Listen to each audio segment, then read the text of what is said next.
Hello, today we will be learning how to download Spotify for PC. Open up your browser, make sure you are connected to your internet first.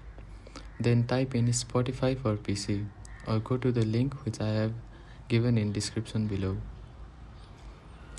After opening the link, you can get another link saying download for PC. Then click on that, you will get a pop-up which consists of set a file for Spotify PC. Then wait for it to get installed.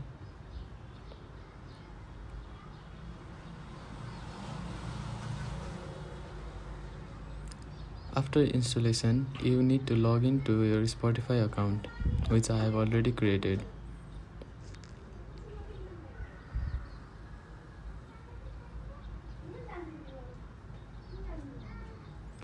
After logging in, you can see that Spotify PC is running in your PC. Thank you.